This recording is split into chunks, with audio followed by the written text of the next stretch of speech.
Hi, I'm Governor Pat McCrory. I'm so proud of Dennis for launching the English class, a platform that empowers small business people and entrepreneurs with tools and knowledge they need to be successful. Dennis has a unique ability to genuinely help small business grow and thrive. He was instrumental during my administration to genuinely help small businesses grow and also in supporting and connecting them with small businesses across North Carolina. The English class is about turning information into power, especially for future leaders. Dennis, go get him.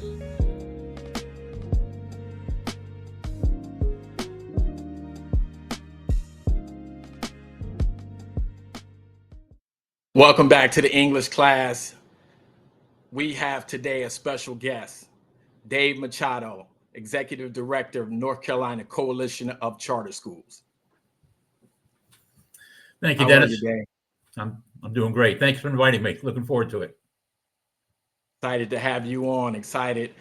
Dave, it's been an exciting journey for us. I've been knowing you now for, I would say, a decade now. And when I got into the charter school movement, you've always been there to support and answer questions for me as I went through this journey. And there's been some ups and downs. Gotten several schools approved, but it's always been a learning process. So I want to thank you for always being that advisor to me and helping me throughout this process. So looking forward to our conversation and hearing about kind of your journey. And if you don't mind, tell the English class a little bit about Dave Machado. Thank you, Dennis. I've been in this current position since February. I had the distinct honor of replacing the founding executive director, Linda Lynn Cacadelis, who did a fantastic job. I started in February. Before that, I was a state superintendent of North Carolina for Charter Schools USA.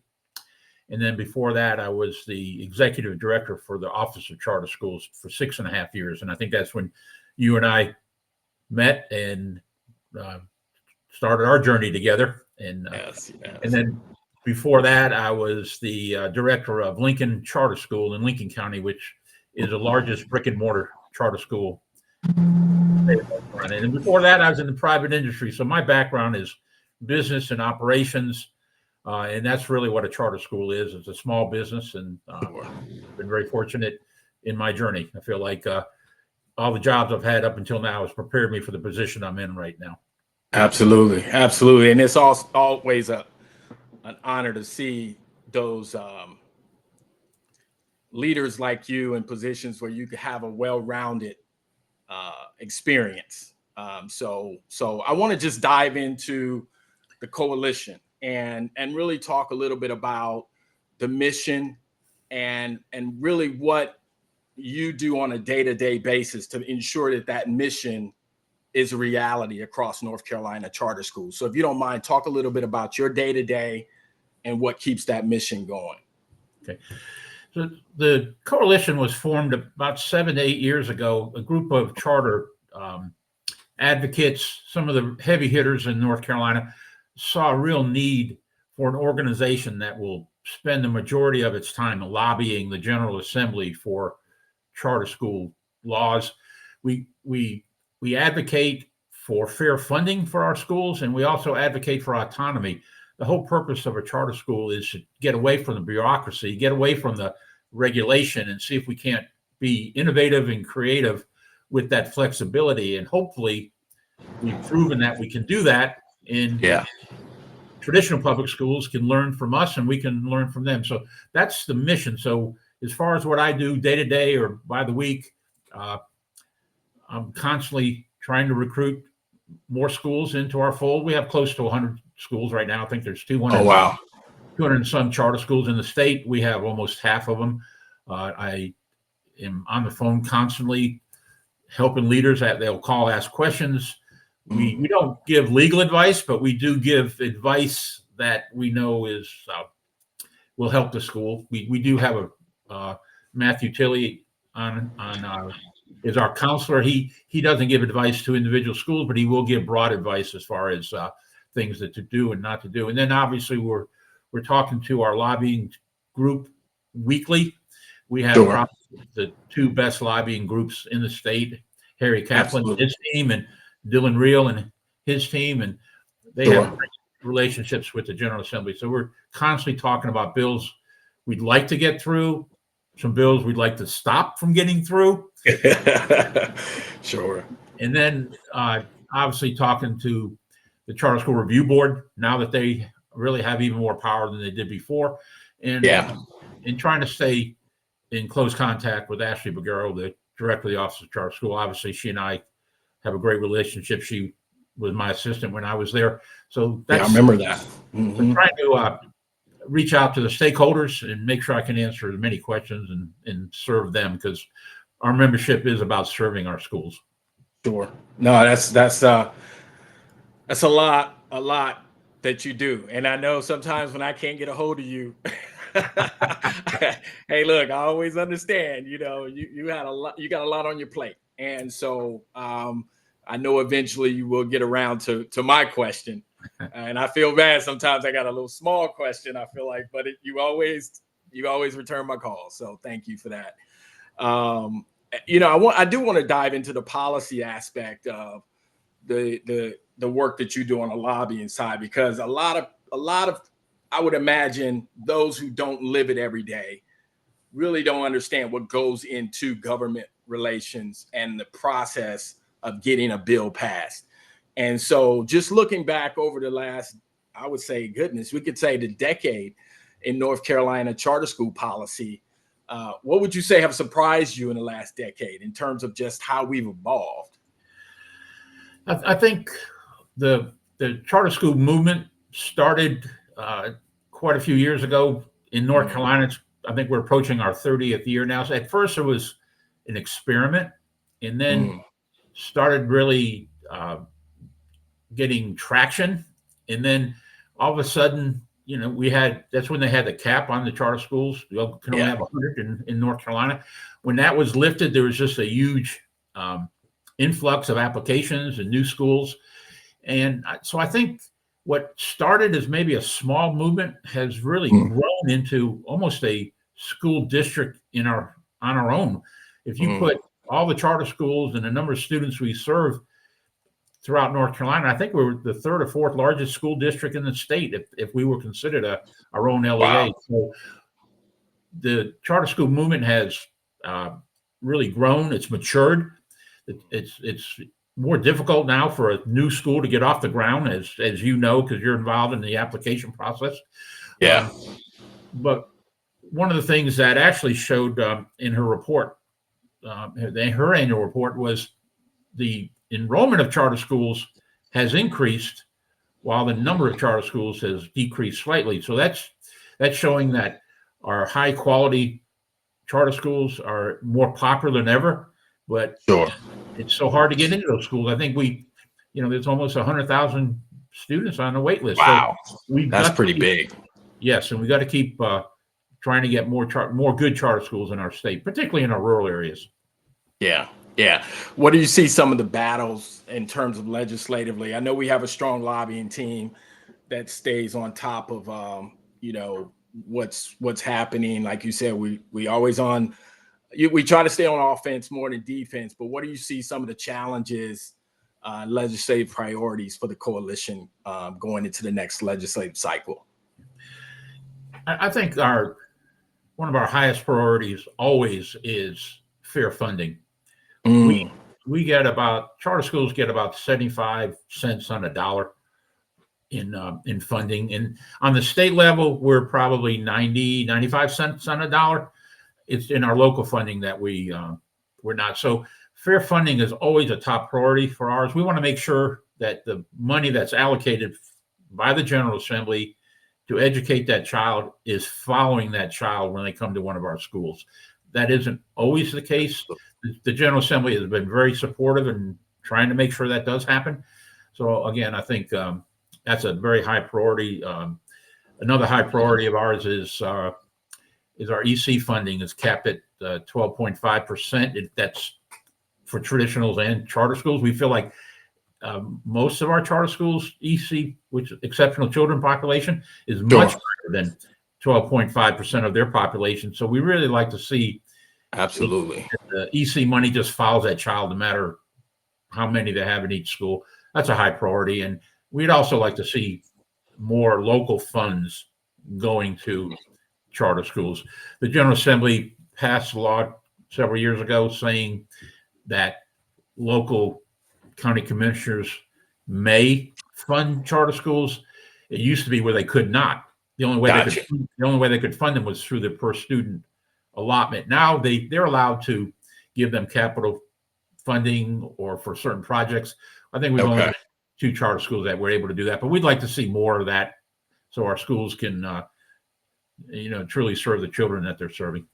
Sure. No, it just this conversation just really drives home the purpose of the coalition, right? Because there's so much still needed when it comes to reform and policy related to charter schools being equitable funding wise. And we hear all the time, that charter schools are taking money from traditional schools. And as we listen to you, we find out that there are still a lot of gaps there, right? And so I'm happy we're unpacking that. I do want to go back up to the policy conversation about a bill that really, I tell you, took me back. I was excited. I was up in the gallery when the override came in, but Senate Bill 254 was a game changer. And so I'm still kind of like really amazed at the work that went into that.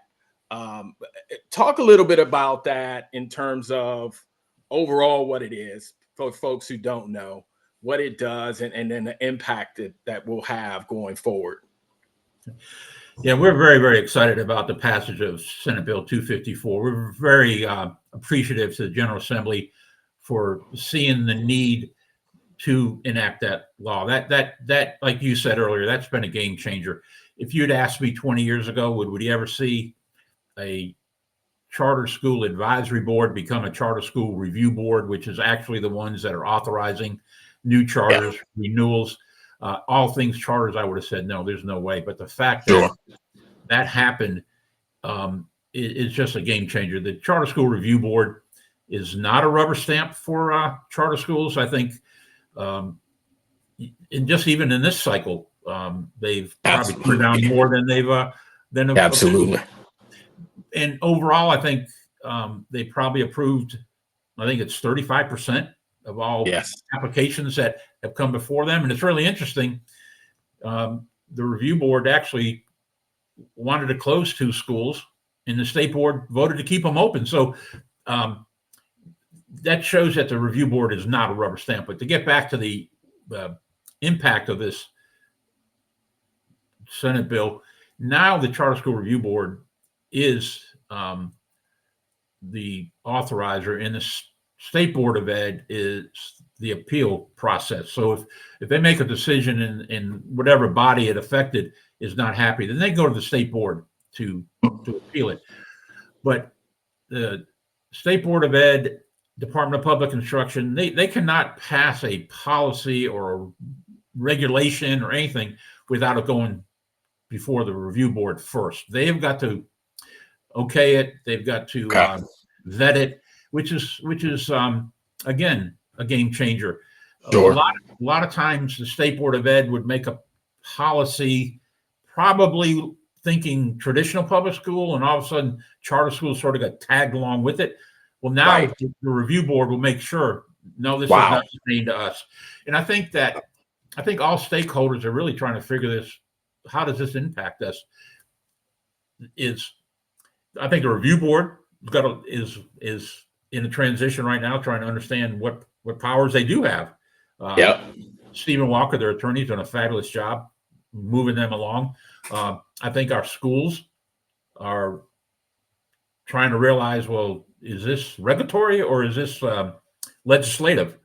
And if it's regulatory, it's going to go to the review board. And I think the Office of Charter School is going to have to look at their style a little bit and know that they are truly staffed now for the review board, and their job is to continue to provide this information and maybe be a little more open about their opinions. And I know that Ashley, who's doing a fantastic job, is understanding that and but I think we're all trying to walk through this together. No, and I, as you talk, I'm thinking about your role and the roles you have played, and it goes back to why I think you were in all these positions, right? Because now you have the opportunity to advise and give really good information when questions come up, right? Because you served on the advisory board, you were the director of Office of Charter Schools. I mean, and you ran a charter schools in general. So having all of that, all those pillars, you have that level of expertise, and it just brings home the fact that we need you in this position, because now you're no pressure on you, Dave, but it gives you that opportunity to really have insight in all those angles. What is your thoughts on that? I appreciate that, Dennis. I wouldn't call myself an expert. I think I've just been around so long. I've seen an awful lot happen. But I think I do have credibility with things that I've seen, and again, I think we have to have the mindset. Everybody, all stakeholders, review board, Office of Charter School, applicants, we all have to have the mindset of, let's not think of ways that this can't work. Let's think of ways that this can work. I think a lot of times academia is very nervous about trying something too innovative, thinking, "Oh gosh, what happens if it doesn't work?" Well, you open up a charter school and it doesn't work for whatever reason, whether it's academics, whether it's operation. Well, we close them down. I don't like to see charter schools closed, but that shows that the system is working. A lot of times a traditional public school, it's not doing well. Well, they're just going to throw more money at them. Where in a charter school, that's the ultimate accountability. If you're not doing what you're supposed to do, or you're not doing what you said you were going to do during that application process, absolutely, you're going to get closed. And again, and even if you don't get closed, the parents are going to leave your school. We always say they vote with their feet. You got to have those. If they don't show up, again, that is the ultimate accountability. No, and I think that transitioned us into this question around charter district relationships. I'm asked all the time about that, and once I begin to talk to folks about that relationship, they realize that, wow, we have more in common than we really do apart. And there is some tension, but between the charter and the traditional schools, from your experience, what strategies have you seen that help charters and districts collaborate rather than compete? Yeah, that's a great question, Dennis, and that always is an issue with our charters. And I think, and I think the charter school personnel carry some of the blame. They come in saying, this district is low performing, or this district isn't doing it right, so we're going to do it better.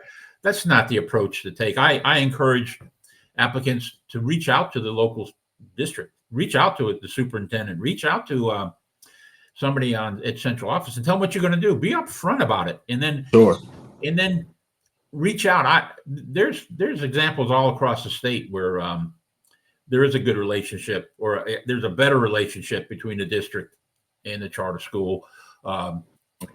Northeast Aristotle, the school in Elizabeth City, they do a lot of collaborating with the local community college, with the local district. That's a great example. I know that Dr. Bryan at Lincoln Charter School has done a great job forging a good relationship with that district. They actually had I think it was a 2-cent referendum that all the money went to public school students, which included students at Lincoln Charter School. So he was part of that committee to help, advocate for that bond referendum. So you're seeing a lot of that. I know that, I would say, from charter school to a district school, that relationship is good. Principals can talk to each other. Once it gets kicked up to central office, it all depends on the superintendent's thinking it. If you get away from the what you mentioned earlier about we're taking the money, well, at the same time, we're taking that child too. And if charter schools weren't in existence, what would they do with these 150,000 students? How would they go Right. back into the district? So I think everybody knows that we're here to stay. And I saw it when I was at DPI that they realized that the charter movement's here, and they did a really good job cooperating with me and Office of Charter School. Mhm. So I think it's slowly going to continue to get better. And Yeah. we do have a big say in how that happens by us reaching out even more than we have in the past. That's awesome. No, it's good to know. Yeah, I mean, it's a slow process, but I Yes. do believe, like you said, think positive about the changes that happen, from a policy perspective, but also collaboratively, so we can all get along and play in the sandbox together. And it's education for the children. And Yeah. so I do want to change gears and go into, capacity for those board members, those stakeholders and communities that want to start charter schools. As you know, it's becoming more and more expensive, and facilities is a big challenge. Um, so the question I have is for support for new charter schools. What support structures, financial, technical, operational, are most critical for new charter schools to be successful? Well, I think there needs to be more training on the front end. And I Mm, know the Office of Charter School does a very good job at that, but I think that between them and us and some other organizations, I think it'd be very helpful if there was more training mm, while the application is being written. And what happens too is there's a lot of people that do that write applications for a fee. That's fine. I don't have any problem with that. But they got to know the community that application is going to be written for, and it has to reflect that community. So I'd like to see more training on the front part. I was talking to an applicant just yesterday that got turned down, and I said, well, what are you going to do? And she said, well, we're going to try to reapply and do an accelerated application. And I said, well, do you realize if you do an accelerated, you've got to have a building that's turnkey ready to go? She said, absolutely. no, I didn't know that. So those are the things we got to make sure we're doing a better job educating our applicants. So that's number one. That's a And great point. the coalition wants to play a big part in that. Our mission is more advocacy and lobbying, but that is something that I hold dear to my heart. I'd like to get a little bit more into the support and training of new applicants. We've got to find a way to fund startups better. We're Wow. very happy that the association was able to get the latest CSP grant for expansion. That should help, but we got to find a way to get funding to new apps because they need to hire their executive director right away, so that person Sure. can do the work. Great point. We Great got to point. find access to capital where these schools they haven't proven that they're creditworthy yet. So who's going to lend them money? Obviously. So getting a hold of capital and then obviously finding buildings that can be opened up as a school. When the charter school movement opened up 25, 30 years ago, we were very happy with sweat equity. We were moving into basements of churches, Yeah. strip malls. Well, now the whole movement has changed that it's very hard to compete with successful charter schools have now grown to be, and have beautiful buildings. Wow. Great point. To a new school. So we got the movement's changed, and we're going to have to react to that. There's absolutely nothing wrong with moving into a church till you get going, or a strip mall, or a big box. And you got to realize you can't be everything to everybody. Just stay true to your mission. Yeah. It's interesting to see how what you're saying and how you're unpacking the capacity and the support issue. It's coming. Yeah. I mean, we can't let things just go to where they're going now because, like you said, the evolution of some of the larger charter schools and some of those who just don't have capacity. We have to figure out how to close that gap. And you're right. We're going to have to do something around supporting those new the applicants in general. I had a contractors college when I was in state government for small businesses to participate in state government contracts. And so we created a contractors college, which gave them a 11-week opportunity to meet all the different department agencies, to different large contract, CM construction management companies that do some of these $100 million projects, and gave them a chance to see firsthand what it takes to have the right capacity to really bid on what you can actually perform, to see the reality of what it means to do government contracting. Because as we know, Dave, you don't get paid right away. No. So it takes time, and you got to have that cash flow. So I've done it at the state level in the construction space, but you're right. Now we need it in the charter school movement, which is very interesting to see. Yeah, and I think we should look at what's being done across the country. Other states are doing certain things. Like in South Carolina, when your application is approved, you've got 5 years to open up that school.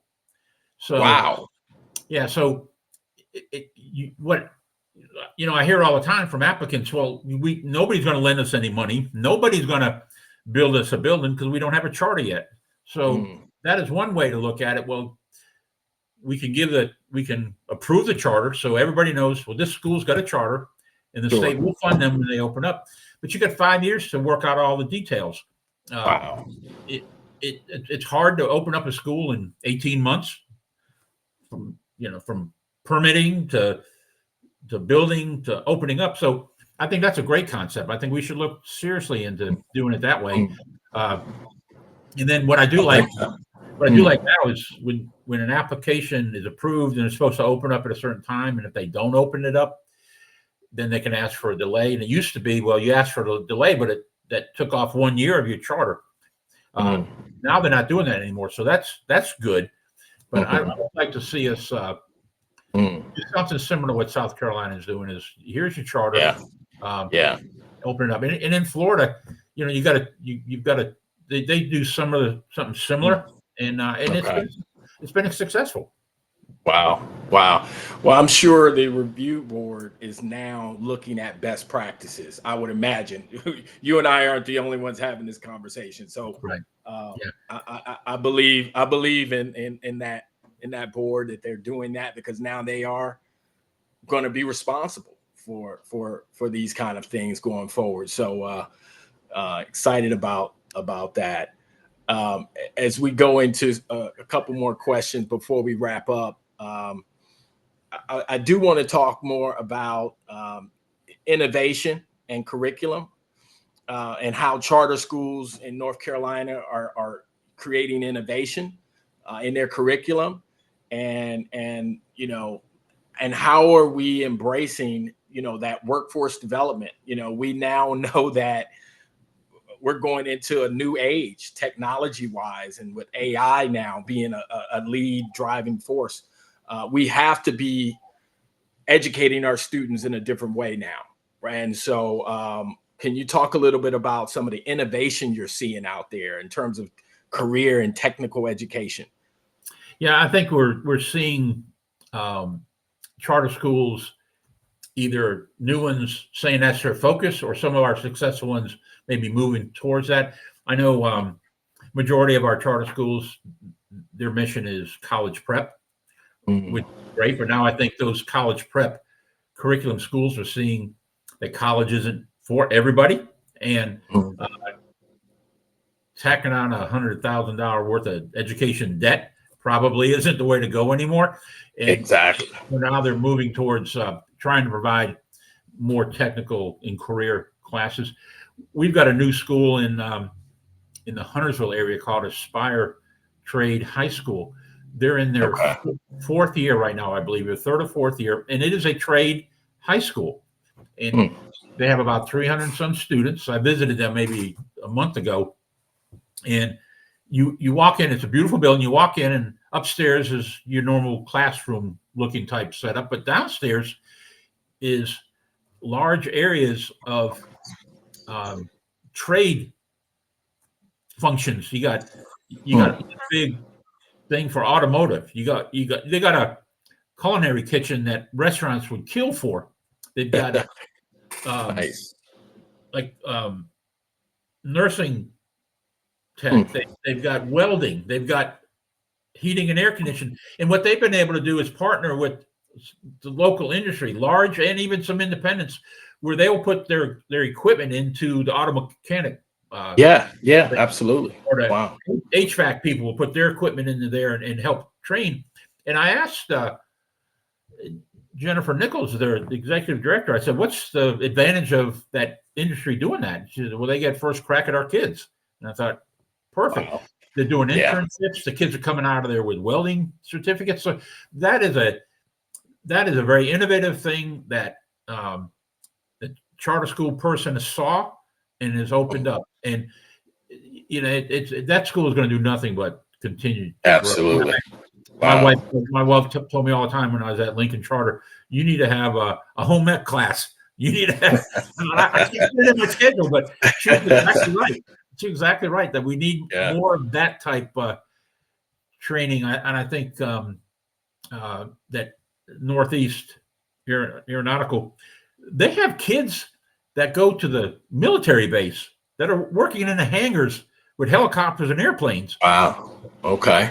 I mean, that's as innovative as you can get. And so you're seeing a lot, and we want to make sure that schools in the coalition are sharing those great ideas with each other. And absolutely. That's another focus of mine right now too.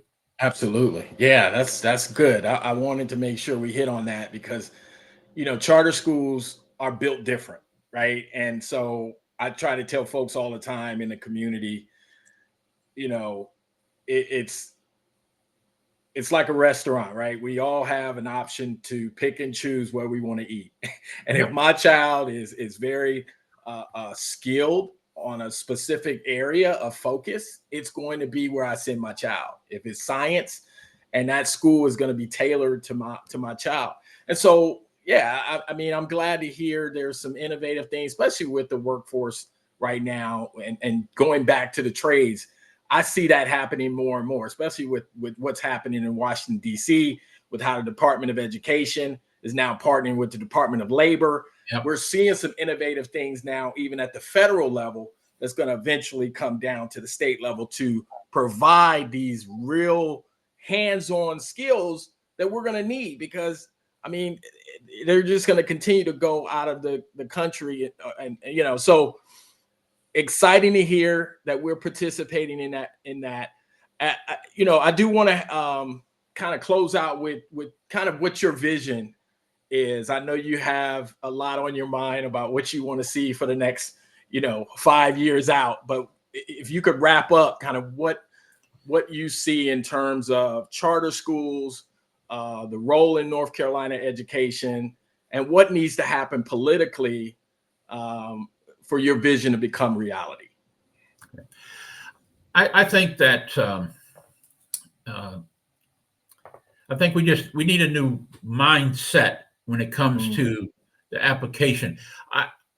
I'm not so sure that nothing I personally advocate for, and I think the coalition is going to advocate for, is we should have a year-round rolling application process. Why does it start in January, closes in April, and then they don't even start reading those applications until June? I know OCS has a lot to do. I know Review Board has a lot to do. I served on both those organizations, but I think that there was an application that got turned down, and I thought they were pretty close to being approved.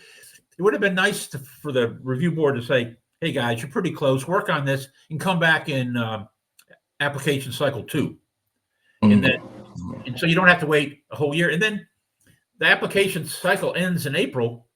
Well, then you got almost a dead period until September. That time right there needs to be to utilize with Right. another cycle coming up, See or where you're going. training and that sort of thing. So I'd like to see us start thinking outside the box. We've been doing a lot of the same things for 25, 30 years. The charter school movement's changed. The education's changed. So I think we need to not always do it the same way. It's very comfortable to do it the same way. I'm an old guy. I like to do it the same way, but we got to think outside that box. And I'd really want to, and really, if I could close with, education is not a partisan issue. It is not a right, left. It is a family child initiative. And we're seeing in North Carolina it becoming more bipartisan. We had 8 Democrats vote with us for Senate Bill 254. We had 3 or 4 stay with us for the override. So it is nonpartisan, but we don't want to have to talk about left or right. We want to talk about what's right for kids. So, Absolutely. Yeah. Absolutely. Yeah, that's a big vision right there, Dave. So that's a big vision, but I do echo that and say you're right on point. I really spend too much of my time as an advocate, in the weeds with that whole conversation. It is definitely a bipartisan issue, and so the political football this game got to stop. I don't mind watching some football, but I don't want to watch the education football. There you go. So with that said, so thank you so very much for being on the English Class podcast. I'm excited about this content, and I'm sure our class is going to be well educated around the charter school movement after this episode. So thank you again, Dave. Thank you, Dennis, and thanks for what you're doing for the charter school movement. I always appreciate all the hard work and your advocacy too. So thank you. Thank you, sir.